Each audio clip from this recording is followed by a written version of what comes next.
Hello bachon, let's read the question. The question here says, in the following question, a statement of assertion is followed by a statement of reason, and we have to mark A if both assertion and reason are true and reason is the correct explanation of the assertion, B if both assertion and reason are true but reason is not the correct explanation of the assertion, C if assertion is true but reason is false, D if both assertion and reason are false.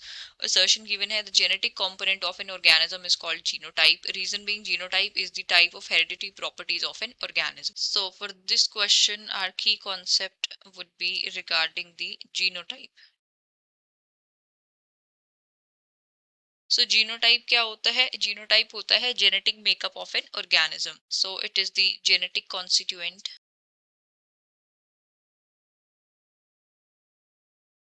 of an individual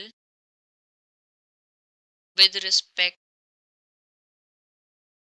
to the character under consideration.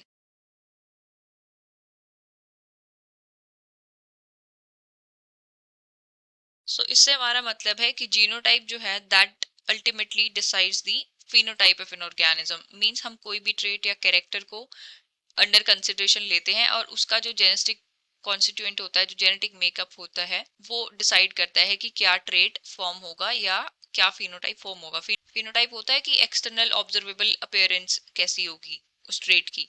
तो हम Mendel's experiment से example ले सकते हैं. For example height के लिए genotype हो सकता है capital T that is homozygous dominant, capital T small T ये heterozygous and small T. Capital T tall को कोड कर रहा था, ये भी टॉल को कोड कर रहा था एंड ये ड्वार्फ को कोड कर रहा था.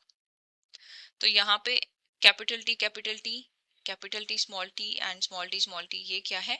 जीनोटाइप है. तो असर्शन गिवन है the genetic component of an organism is called genotype. तो असर्शन तो राइट है. जेनेटिक कंपोनेंट को क्या बोला जाता है? जीनोटाइप बोला जाता है. रीजन में हमें गिवन है genotype is the type of heredity properties of an organism. So reason भी हमारा राइट है. ये क्या है? Type of hereditary properties. Heredity होता है transmission of characters from one generation to the next generation. So हमारे अंदर जो जीनोटाइप होता है वो दोनों से इनहेरिट होता है, मदर से भी एंड फादर से भी. So that includes paternal as well as maternal genetic material. तो मींस पेरेंट से जो है ऑफस्प्रिंग में वो जा रहा है. तो मींस ये कैसी प्रॉपर्टी हुई? हेरिडिटरी प्रॉपर्टी हुई. तो ये भी बात सही है.